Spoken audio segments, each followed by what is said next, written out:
नमस्कार, N1 live के Facebook live में आपका स्वागत है।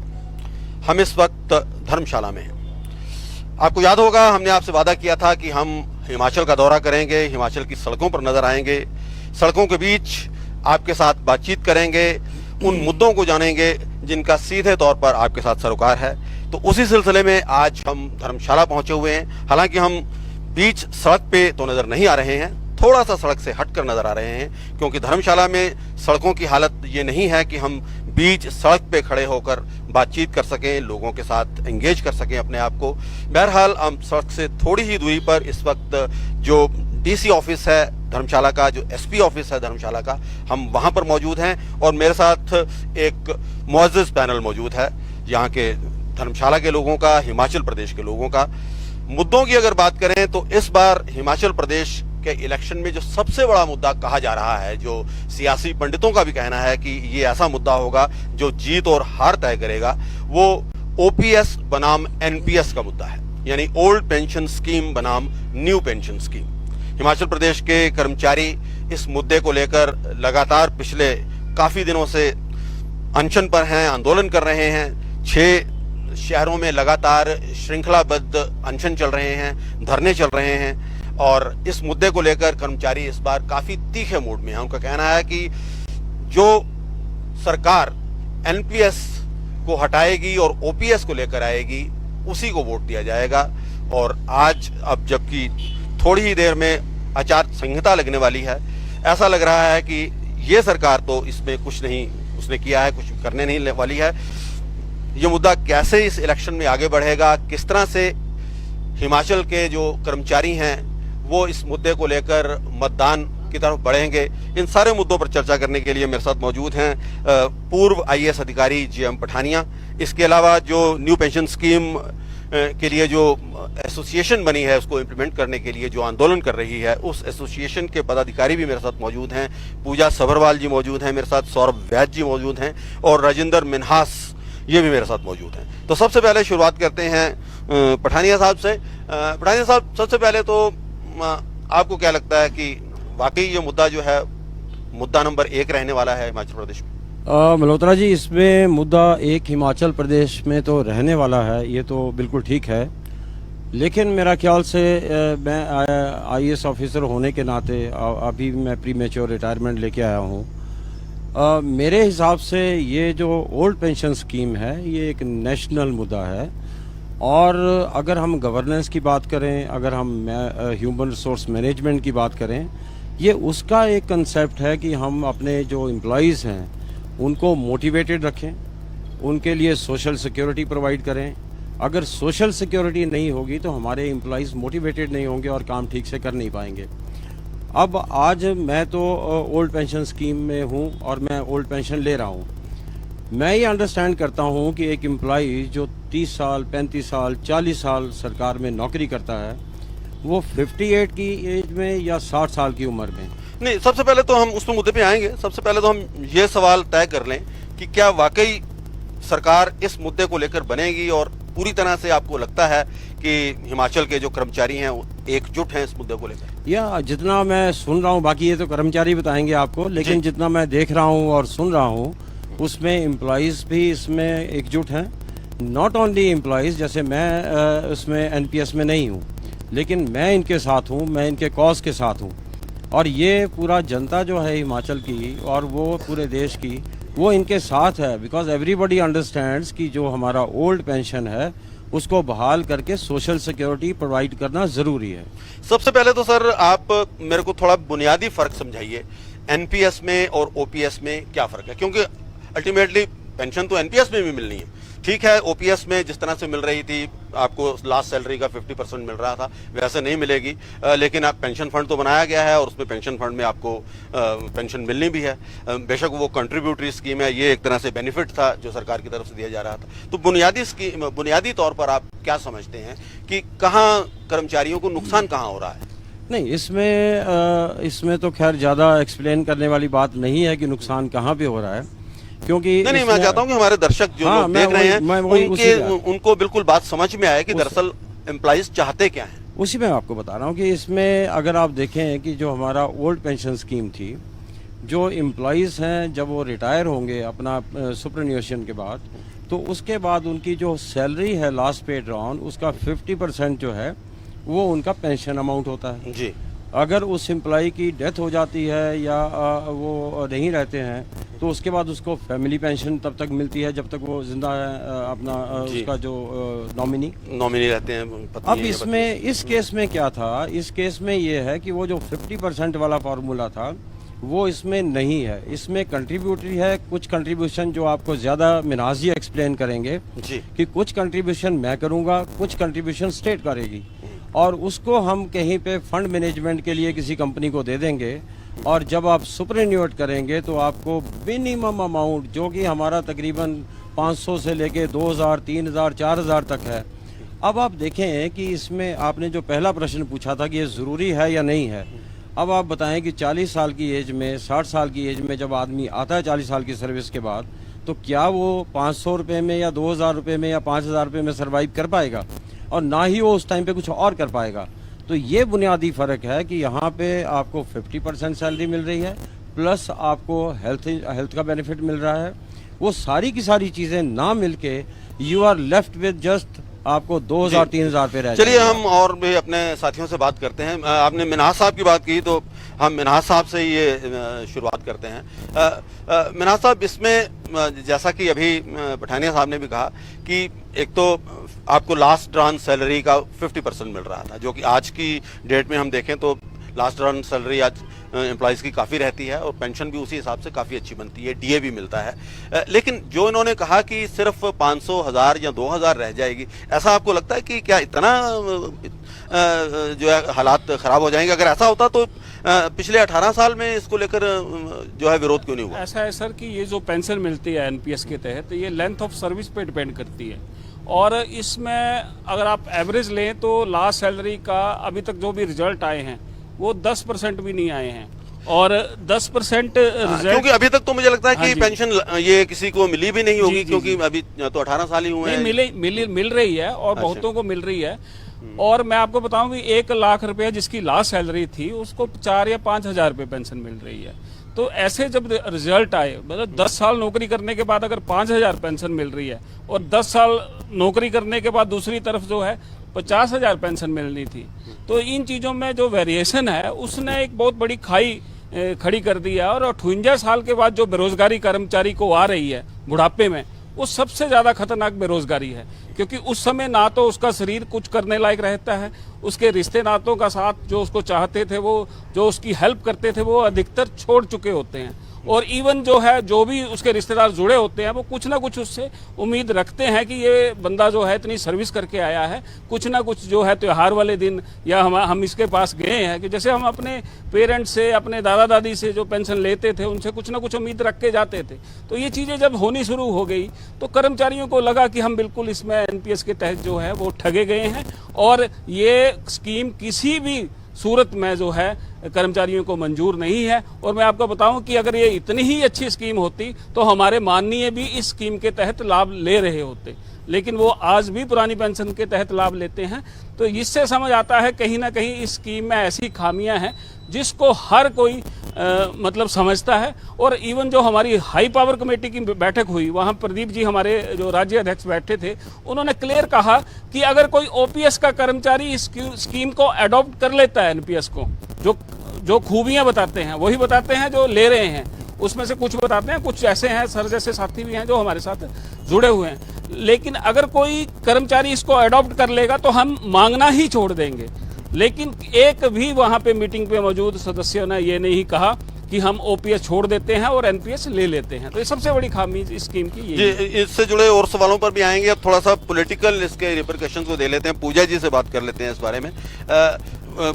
पूजा सब्रवाल जी, हिमाचल प्रदेश में कहा जाता है कि कर्मचारियों की जो रुतबा है, जो रसूख है, वो काफ़ी ज़्यादा इम्पोर्टेंट है। यहाँ पर सरकार को बनाने में, बिगाड़ने में कर्मचारियों की बहुत अहम भूमिका रहती है। और करीब 1,15,000 के आसपास तो ऐसे एम्प्लॉइज़ हैं जो कि एनपीएस के तहत आ रहे हैं। इसके अलावा 1 लाख एम्प्लॉइज़ और भी हैं।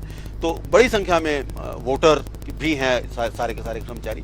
तो इन इलेक्शंस में अब मुझे नहीं लगता, फिलहाल जब हम ये बहस कर रहे हैं, आज भी मंत्रिमंडल की आखिरी बैठक थी, तो एक उम्मीद थी कि शायद सरकार कुछ करेगी, लेकिन चांसेस नहीं है। तो भाजपा की तरफ से तो समझ लीजिए हाथ खड़े हो गए। तो अब क्या होने वाला है इन इलेक्शंस में? देखिए, आप बिल्कुल सही कह रहे हैं कि हिमाचल प्रदेश में कर्मचारियों का दबदबा शुरू से ही रहा है, और अब तो लड़ाई सिर्फ कर्मचारियों की नहीं, उनके परिवारों के वजूद की भी है, क्योंकि जो आफ्टर इफेक्ट्स आ रहे हैं उससे कर्मचारी अकेला ही प्रभावित नहीं हो रहा है, उसके परिवार सड़कों पर आ चुके हैं। तो अब ये लड़ाई जो है वो अकेले कर्मचारी, क्योंकि पहले जो मुद्दे होते थे उसमें कर्मचारी अपने आप को अकेला गिनता था, अब साथ में अगर एक मेल मेंबर है तो उसकी बीवी, उसके बच्चे, उसके बुजुर्ग भी इसमें शामिल हो चुके हैं। तो निश्चित तौर पर कर्मचारी जो हैं वो इस बात का एक बहुत बड़ी ताकत रखते हैं कि वो कुछ भी कर पाएं, और जब बात अपने वजूद की आती है तो निसंदेह कर्मचारी ने इस बार डिसाइड किया है कि हम सिर्फ और सिर्फ ओपीएस को ही वोट करेंगे। तो यानी कि ये मानकर चलें कि भारतीय जनता पार्टी के लिए कर्मचारियों के रास्ते जो हैं वो बंद होने जा रहे हैं। देखिए सर, हमने तो शुरू से ही हम इस मन से कह रहे, लगभग 6 साल से हम लगातार, 6 साल में तो सिर्फ एक सरकार नहीं रही, उससे पहले पिछली सरकार भी थी, हम शुरू से ये कहते आए हैं कि जो हमारे हित की बात करेगा वो ABCD, कर्मचारी को कुछ लेना नहीं है कौन सी सरकार है, कौन सी पार्टी है। ABCD जो भी पार्टी हमें OPS देगी, ओल्ड पेंशन देगी, क्योंकि हमें इस वक्त सिर्फ और सिर्फ अपने बुढ़ापे के बाद का समय नजर आ रहा है, जब हम सड़कों पर होंगे। तो अपने इस आत्मसम्मान की रक्षा के लिए निसंदेह इस बार हम वोट OPS को ही सौरभ करेंगे। जी से भी धन्यवाद इस सर। विषय में बात करते हैं। सौरभ जी, बीजेपी की तरफ से तो लगभग स्थिति साफ है, लेकिन जो पॉलिटिकल पार्टी, जो राइवल पार्टी है, कांग्रेस खास तौर पर अगर बात करें, तो वो तो बाकायदा इसके लिए वादा कर रही है कि जैसे ही वो सत्ता संभालेंगे ओपीएस को दोबारा से लागू कर दिया जाएगा। दरअसल उन्होंने छत्तीसगढ़ और राजस्थान में तो इसको लागू कर भी दिया है कि वहीं दूसरी तरफ आम आदमी पार्टी भी इस बार मैदान में आ रही है। वहाँ वो भी लोग कह रहे हैं कि हम ओपीएस लागू करेंगे। पंजाब में ओपीएस लागू करने की कवायद शुरू हो गई है। मुख्यमंत्री भगवंत मान का बयान आ गया कि हम ओपीएस को लागू करने के लिए तैयार हैं। तो ऐसी स्थिति में आपको क्या लगता है कि कर्मचारियों के पास अब 2 विकल्प हो जाते हैं, क्या होने वाला है? जी देखिए, ऐसा है कि मैं 2017 से शुरू करता हूं, क्योंकि 2017 में हमने तत्कालीन जो सरकार थी, हम उनके समक्ष भी गए थे कि वो हमारी पुरानी पेंशन बहाल करें, और हमने ये तब भी सरकार को, वो भी जो सरकार थी, हमने संकेत दिए थे कि अगर आप हमारी बात नहीं मानेंगे, हमारी पेंशन नहीं बहाल करेंगे, तो हम आपको वोट नहीं करेंगे। और एक बड़े आज के समय में एक दुख की बात है कि क्योंकि उस समय हमने जब बीजेपी सरकार बनी थी, धूमल साहब सीएम प्रोजेक्ट थे, हमने बीजेपी को वोट करा धूमल साहब जी के नाम पर। फिर क्योंकि मैनिफेस्टो जब बना था तो जयराम जी भी उस मैनिफेस्टो को बनाने में अहम किरदार रहा था। हमें बहुत सी उम्मीदें थी और हैं अभी तक, क्योंकि जब तक आचार संहिता नहीं लगती है हमें आखिरी सेकंड तक विश्वास है, क्योंकि राजनीति है, राजनीति में कुछ भी हो सकता है जी। तो हमें आखिरी सेकंड तक इंतजार रहेगा, क्योंकि ये मैनिफेस्टो बनाने में, मैं फिर से दोहरा रहा हूं कि माननीय मुख्यमंत्री जी का पूरा योगदान रहा था। तो उन्होंने उस अपने घोषणा पत्र में लिखा था कि हम ओपीएस बहाल करेंगे या जैसा भी है।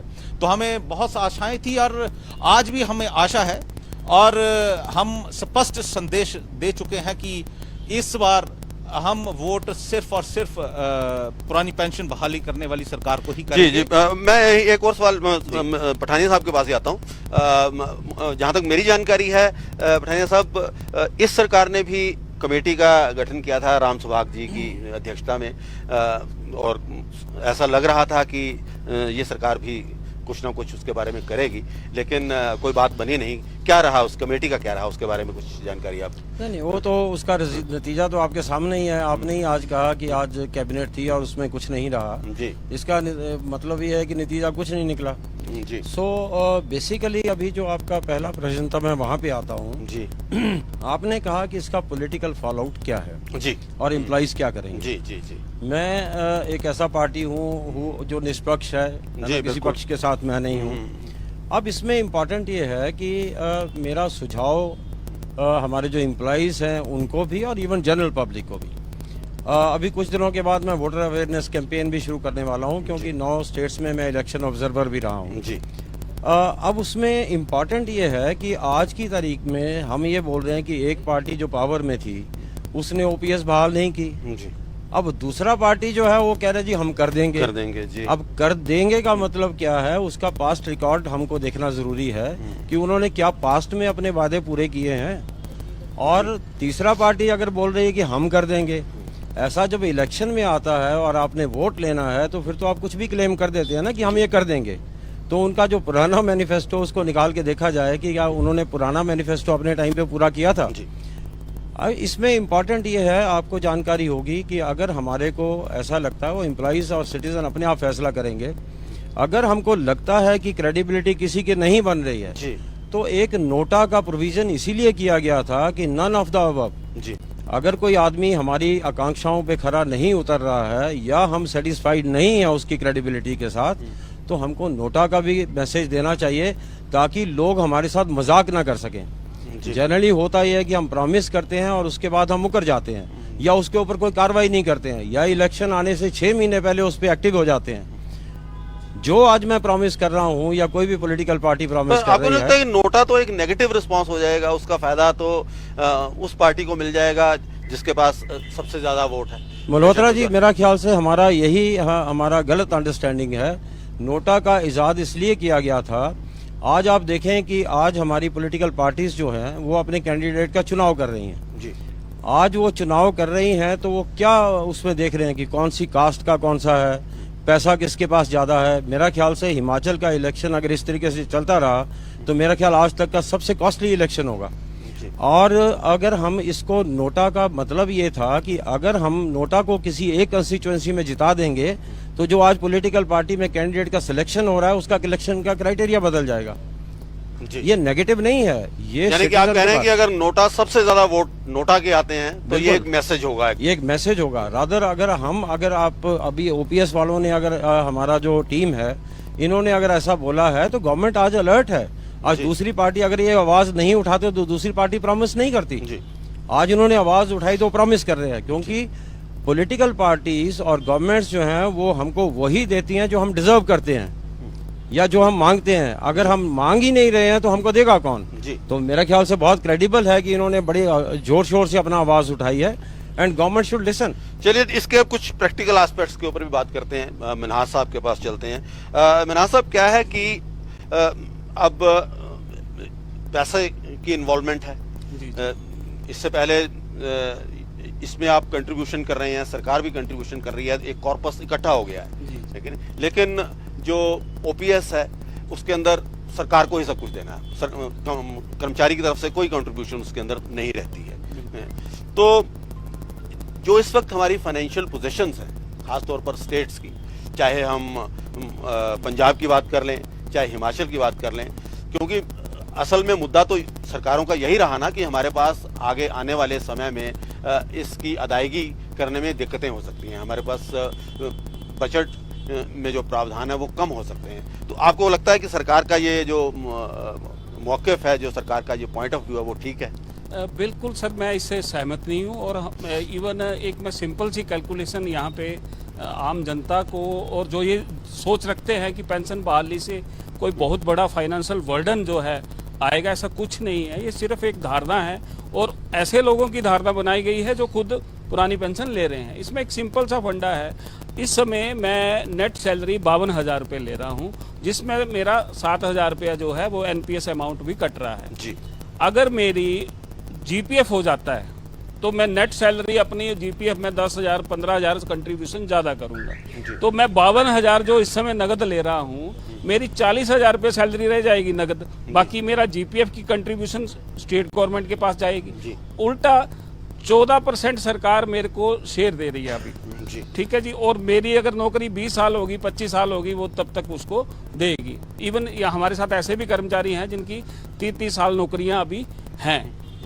अब 30 साल तक ये 14% दे रहे हैं। अगर उस पैसे को रोक लिया जाए, वो बंद कर दिया जाए और हमें जीपीएफ दे दिया जाए, तो एक तो मैं 42,000 का कर्मचारी हो गया जो 52,000 ले रहा था। दूसरा, जो 14% सरकार दे रही थी वो भी प्रदेश में रुक जाएगा। इवन मेरा जीपीएफ का भी 20,000 रुपया जो है वो स्टेट गवर्नमेंट के पास रहेगा। अब जब एवरेज एज हम कर्मचारी की किसी भी आम नागरिक की सेट करते हैं तो 70 या 75 साल तक मैक्सिमम गिनते हैं।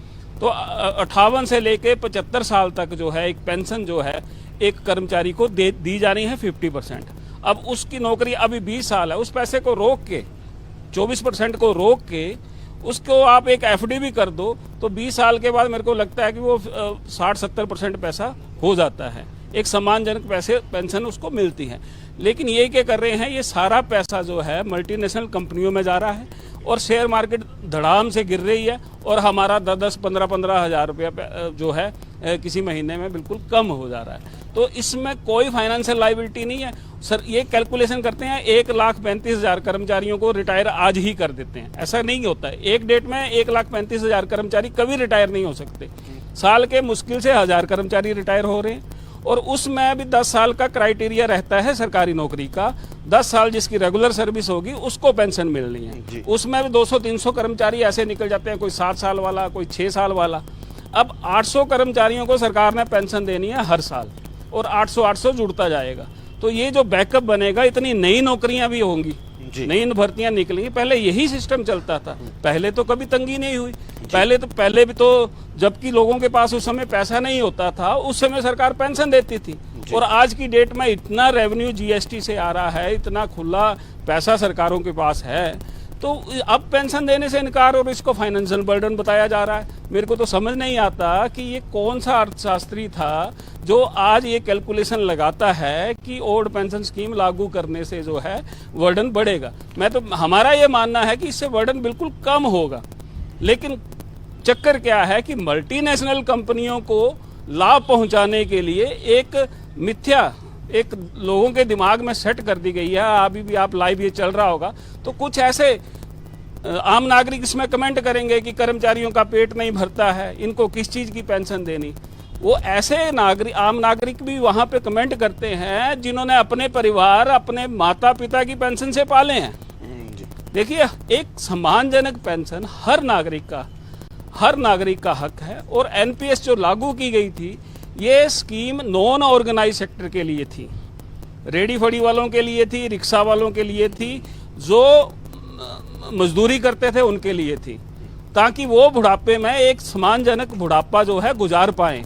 अपने जिस समय वो कमा रहे हैं अपनी 10% सेविंग करें और जब वो कमाने लायक नहीं रहे तो एक सम्मानजनक पेंशन उनको सरकार की तरफ से मिले। चलिए पूजा जी से भी बात कर लेते हैं। क्या है कि अभी ये भी कहा जा रहा है, बीजेपी की तरफ से कुछ नेता ये कहते हैं कि कांग्रेस की तरफ से ये भ्रम फैलाया जा रहा है, क्योंकि जब ये पेंशन वो लागू करेंगे उनको पैसे की जरूरत रहेगी और केंद्र सरकार से ही जो मुख्य योगदान रहता है वो केंद्र की तरफ से रहता है। तो केंद्र में चूंकि भारतीय जनता पार्टी की सरकार है तो ये फैसला अगर कांग्रेस लागू करना भी चाहेगी तो भी नहीं हो पाएगा। आपको लगता है कि इस तरह की स्थिति बन सकती है?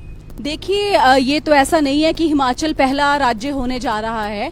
इससे पहले हमारे 2 राज्यों में आपने भी देखा होगा, जो जिन राज्यों में ये सरकारें हैं उन्होंने ओपीएस बहाल करने का सिर्फ निर्णय नहीं लिया, अपितु उनके जो डॉक्यूमेंटेशन है, सरकारी पत्र हैं, वो भी आ चुके हैं। तो उन सरकारों, हाँ ये जरूर है कि जो पैसा हमारा एनएसडीएल के पास है या कंपनियों के पास है, वो पैसा वापस लाने के लिए केंद्र सरकार की आवश्यकता होती है। लेकिन यदि आज की डेट में हमारा जो शेयर कट रहा है 10%, उसे आज की ही डेट में बंद करके उसको जीपीएफ में कन्वर्ट कर दिया जाए तो वो पैसा राज्य सरकार के पास ही रहेगा। ऐसा जिन जिन राज्यों में सरकारें कर चुकी हैं वो बता चुके हैं।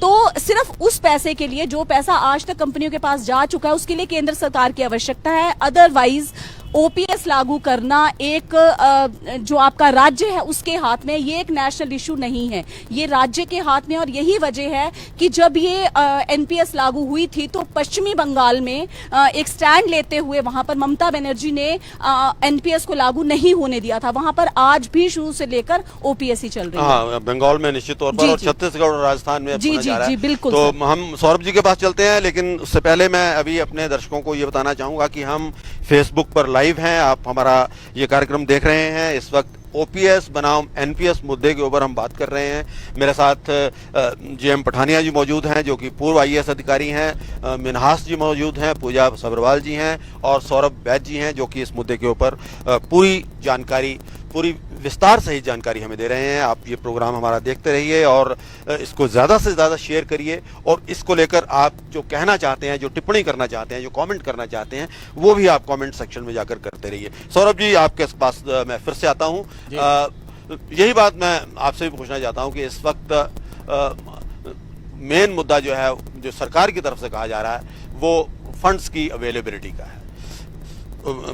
देश के एक बहुत जाने माने अर्थशास्त्री रहे हैं, प्रधानमंत्री के वित्तीय सलाहकार भी रहे हैं, के.वी. सुब्रमण्यम, उन्होंने भी इसके ऊपर कहा कि ये अनसस्टेनेबल होगा, इसको ज़्यादा समय तक नहीं चला सका जा सकेगा, और जो सरकारें ये इसको लागू करेंगी वो एक डिजास्टर की तरफ बढ़ रही हैं। आपको इसमें क्या कहना है? सबसे पहले तो मैं अपने जो भी दर्शक हमारे कर्मचारी भाई बहनें जुड़ी हैं, मैं उनसे एक अपील करना चाहता हूं कि इस लाइव स्ट्रीम को ज़्यादा से ज़्यादा कमेंट और लाइक शेयर जरूर करें। जैसा कि आपने प्रश्न पूछा है, मनाज जी ने पहले इस पर विस्तार पूर्वक बताया है कि इस पर जो भी अभी तक टिप्पणियां दे रहे हैं या टिप्पणियां जिन्होंने दी हैं वो ओपीएस में हैं, वो अगर उन्हें लगता है कि ये इतना डिजास्टर होने वाला है तो वो अपनी पेंशन देश हित के लिए क्यों नहीं छोड़ते? ये देश हित की जो जिम्मेवारी है क्या आम जनता या आम कर्मचारी की ही है? इन नेताओं की कोई जिम्मेवारी नहीं है। ये देश सेवा के लिए आते हैं, और एक दिन में अगर कोई यहाँ विधानसभा में जाते हैं तो 82-83 हजार पेंशन उन्हें लग जाती है। तो मतलब इनको कोई देश से लेना देना नहीं है। और मैं एक और बात आपको कहना चाहता हूं कि एक आरटीआई के माध्यम से हमने एक सरकार से एक प्रश्न पूछा था, जिसमें ये सारी चीजें बताई गई थी कि हमारा लगभग एक कंपनी जो एनएसडीएल है वहां पर 7,500 करोड़ रुपया वहां पर जमा है, और जो एक सालाना एक 1200 करोड़ के आसपास जो है वो हर साल जो है इस कंपनी को जा रहा है।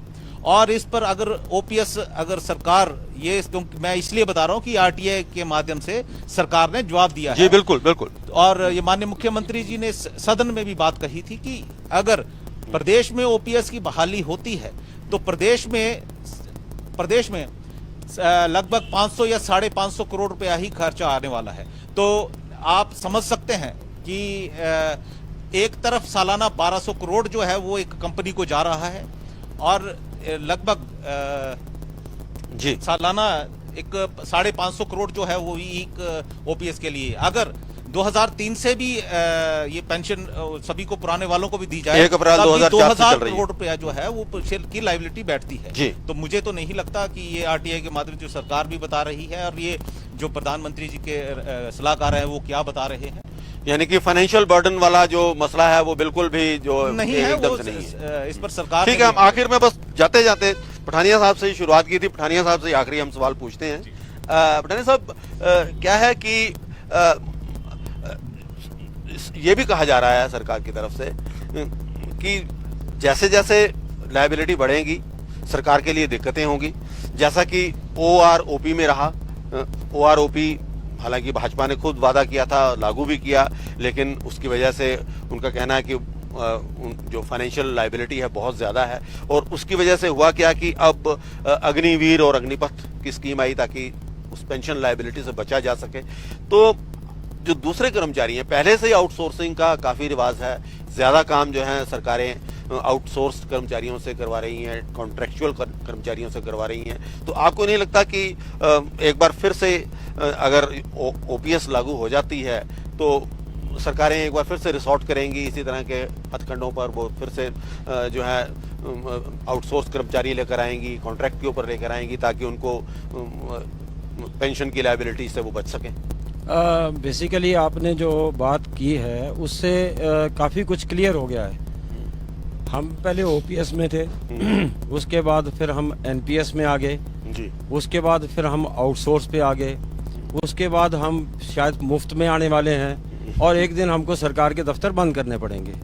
पब्लिक सेक्टर को बंद करना पॉसिबल नहीं है मल्होत्रा साहब। मैं आपसे क्योंकि मैं फॉरेन ट्रेंड आईएएस ऑफिसर हूं, जो मेरे को भारत सरकार ने फॉरेन में भी भेजा था जी। अगर आप देखें तो आप भी सुनते हैं और पूरा आपने कई बार कवर भी किया होगा कि हमारा देश जो है वो इतना एडवांस हो गया है कि पूरे देश के लोग, हमारे पूरे वर्ल्ड के लोग हमारे आगे नतमस्तक हो रहे हैं। तो वो अगर हम उसको अगर ऐसा हो रहा है तो हमको उनको दूसरी चीजें भी फॉलो करनी पड़ेंगी। जी। और उसमें क्या है, वहाँ पे तो हम एम्प्लॉइज की बात कर रहे हैं जिन्होंने 40 साल पब्लिक सेक्टर में दिया।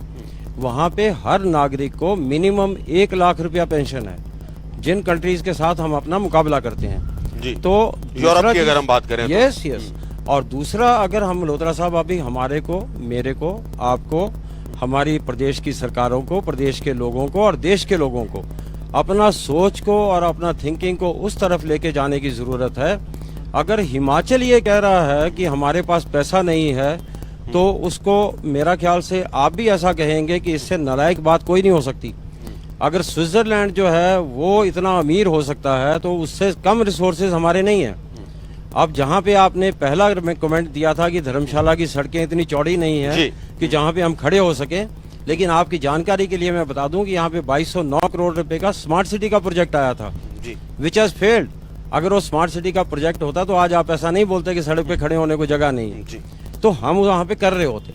तो हमारे एम्प्लॉइज को भी और हमको भी हमारे को ये अंडरस्टैंड करने की जरूरत है, जनता को भी अंडरस्टैंड करने की जरूरत है कि हर सिटीजन को मेहनत करनी है, सरकारों को मेहनत करनी है कि हम ये रोना ना रोए कि हमारे पास पैसा नहीं है। अगर पैसा नहीं है तो अब आपने, मैं एक आपसे और शेयर करना चाहूंगा, मैं जब लास्ट पोस्टिंग मेरी एमडी एग्रो इंडस्ट्रीज की जी, और उसमें हमारे साथ आउटसोर्स के ऊपर बच्चे थे। आउटसोर्स के ऊपर बच्चे 8-8, 9-9 हजार रुपया महीने का अपना इनकम है उनकी, और वो सरवाइव नहीं कर पा रहे जी। अगर वो सरवाइव नहीं कर पा रहे हैं तो क्या ये अच्छी एम्प्लॉयमेंट है?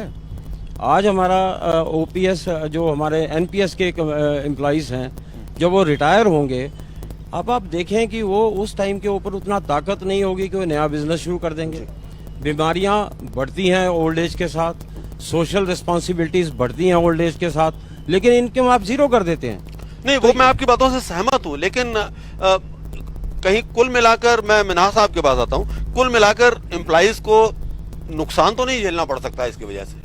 मैं ये जानने की कोशिश कर रहा हूँ। देखिए, जो हमारा नुकसान लिख दिया गया इस स्कीम को लागू करके, वो तो हम झेल ही रहे हैं। वो तो एनपीएस में आते ही हम झेलना शुरू कर देते हैं, लेकिन इस एनपीएस की वजह से अब नुकसान सरकारों को झेलना होगा, इतना हम इस लाइव के माध्यम से भी बता दे रहे हैं। और जो इसके समर्थक पार्टियां हैं वो अब बचने वाली नहीं है, और इसके नतीजे, इसके गवाह होंगे। 12 नवंबर चुनाव की डेट डिसाइड हो गई है, और उसके बाद आप इस लाइव से जो भी साथी इसको देख लेना कि जो कहा गया उसका एक एक अक्षर सही था। क्योंकि जिस तरह से हमारे पे जो किया गया इस पिछले 5 सालों में, 28 साथियों पे एफआईआर है, महिला कर्मचारियों पे, मैडम पे हमारे साथ एफआईआर हमारे पे दर्ज की गई, एक कर्मचारियों पे एफआईआर दर्ज की गई तोड़फोड़ की, और इसके साथ जो है मतलब सरकारी काम में बाधा पहुंचाने की। एक सरकारी कर्मचारी को आरोपी बनाया गया कि उसने सरकारी काम में बाधा बनाई। ये चीजें हम भूले नहीं है, और बार बार हमें कचोटती हैं ये चीजें अंदर, और इसके नतीजे जो होंगे वो सभी सामने आएंगे। और जो नुकसान हमारा है, हो चुका है, हो रहा है, वो तो हुआ ही है, लेकिन इस एनपीएस बनाने वालों को, इन एनपीएस लागू करने वालों को भी हम जो है वो छोड़ने वाले नहीं। आपने अभी कहा कि 12 नवंबर को, अभी जानकारी मिन्हाज साहब ने दी है कि 12 नवंबर को इलेक्शन हिमाचल प्रदेश में होने वाला है, तो आज से तो आचार संहिता लग जाएगी। तो हम समझे कि आपका अब धरना आप समाप्त कर देंगे और चुनाव के मैदान में ही सरकार को सबक सिखाएंगे? बिल्कुल, हम चुनाव प्रक्रिया से जुड़े हुए हैं। अब हम इलेक्शन कमीशन के तहत जो है एम्प्लॉइज आ जाता है, और जो हमारी ड्यूटीज है, देखिए अनशन पे हम 44 दिन से बैठे थे। हमने सरकारी काम में कोई भी कहीं भी कोई कह दे कि वहाँ पे फलाना कर्मचारी नहीं था, उसका काम कहीं रुका, हमने कहीं कोई अड़चन नहीं आने दी। हमने जनता को साथ लेके चले हैं, और जनता का भरपूर सहयोग हमें मिला। यही कारण है कि आज आम नागरिक भी हमारे इस आंदोलन के साथ जुड़े हैं, क्योंकि कल को उनके बच्चे भी इसी स्कीम में आएंगे।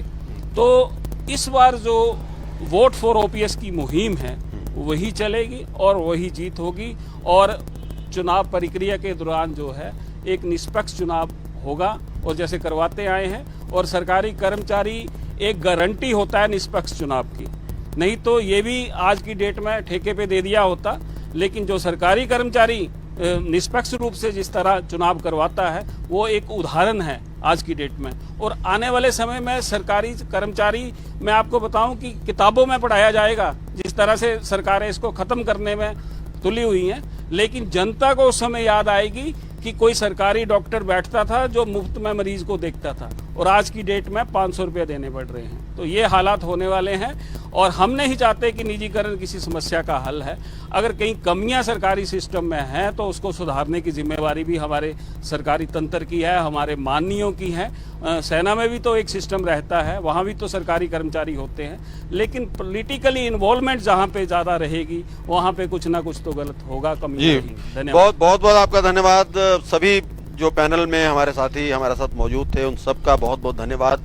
तो आपका भी बहुत धन्यवाद। और मैं एक बार फिर से जी। अपने जो हमारे कर्मचारी, मैं देख रहा था कि 300 के करीब कर्मचारी इस लाइव में जुड़े हुए हैं, एक एक साथी कम से कम 20-20 शेयर इसको जरूर करें, ताकि ये लास्ट एक तरह का आचार से, जब ये लाइव शुरू हुआ था उस समय आचार संहिता नहीं लगी हुई थी, हाँ, उसके बाद लगी है, तो इसको जरूर शेयर करें और मैसेज ज्यादा से ज्यादा जी बिल्कुल। जब हमने कार्यक्रम शुरू किया था तब तक कोड ऑफ कंडक्ट लागू नहीं हुआ था, लेकिन अब कोड ऑफ कंडक्ट लागू हो चुका है, तारीख भी तय हो चुकी है। 12 नवंबर को हिमाचल प्रदेश का इलेक्शन होगा और 12 नवंबर तक या उससे पहले तक हम हिमाचल की सड़कों पर आपको लगातार नजर आते रहेंगे। बीच सड़क पे आपके साथ बातचीत करेंगे, चर्चा करेंगे, आपके मुद्दों को जानेंगे। तब तक के लिए हमें दीजिए इजाजत। नमस्कार।